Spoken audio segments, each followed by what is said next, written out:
संगीत सुनकर ज्ञान नहीं मिलता, संगीत सुनकर ज्ञान नहीं मिलता, मंदिर जाकर भगवान नहीं मिलता। पत्थर तो इसलिए पूजते हैं लोग क्योंकि विश्वास के लायक इंसान नहीं मिलता।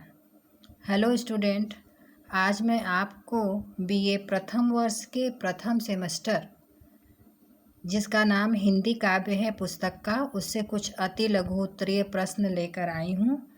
इसी आधार पर आप अपने अति लघु उत्तरीय प्रश्न तैयार कर लीजिएगा। देखिए, पहला प्रश्न है, इसके पहले पूछा गया था कि आदिकाल को वीर गाथा काल की संज्ञा किसने दी, तो उसका उत्तर था रामचंद्र शुक्ल ने।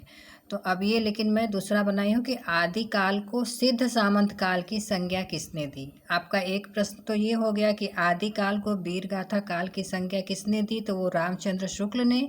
अब ये आदिकाल को सिद्ध सामंत काल की संज्ञा किसने दी, राहुल संकृत्यायन ने।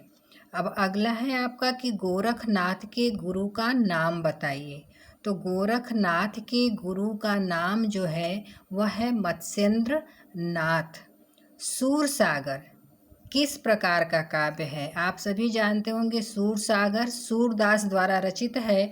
तो अगर पूछता है कि यह किस प्रकार का काव्य है, तो यह काव्य जो है कीर्तन पदों का संकलन है। अब ये देखिए, एक दोहा लिखा है मैंने, अक्सर पूछता है ये। 1455 साल गए, चंद्रवार एक ठाठ गए, जेठ सदी बरसाइत को, पूरन मासी प्रकट भय। ये दोहा किस कवि के जन्म के बारे में बताता है? तो यह दोहा जो है, जहाँ रहेगा 1455 साल गए, वो दोहा जो है कबीर दास के जन्म के बारे में बताता है। साखी शब्द का अर्थ क्या है? आप सभी जानते हैं कबीरदास की साखी शब्द और रामायणी है। तो साखी शब्द का अर्थ क्या है? साखी शब्द का अर्थ है साक्षी अथवा गुरु के उपदेशों का प्रत्यक्ष रूप। केशवकृत रसिक प्रिया, केशव द्वारा रचित रसिक प्रिया कितने प्रकाशों में विभक्त है? तो यह 16 प्रकाशों में विभक्त है। अब आपसे पिछली बार पूछा था कि स्नेह निर्झर बह गया, रेत तंजो रह गया, यह कविता किस कवि की है? तो यह कविता जो सूर्यकांत त्रिपाठी निराला की थी।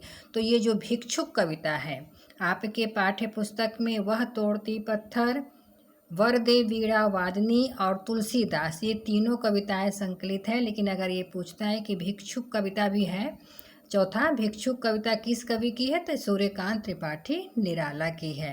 सुमित्रानंदन पंत को आप सभी जानते हैं प्रकृति का सुकुमार कवि कहा जाता है। तो सुमित्रानंदन पंत को उनकी किस रचना पर ज्ञानपीठ पुरस्कार प्राप्त हुआ? ज्ञानपीठ पुरस्कार तो चिदंबरा पर उन्हें ज्ञानपीठ पुरस्कार प्राप्त हुआ। नया प्रतीक नामक पत्र का संपादन किसने किया? तो नया प्रतीक नामक पत्र का संपादन अज्ञे जी ने किया। ये भी है, सब सभी आपके पाठ्य पुस्तक में है। बीन भी हूँ मैं तुम्हारी रागिनी भी हूँ, तो बीन भी हूँ मैं तुम्हारी रागिनी भी हूँ, यह कविता किसका है? महादेवी वर्मा का है। इसी आधार पर आप अपने अति लघु उत्तरीय प्रश्न तैयार करेंगे। धन्यवाद।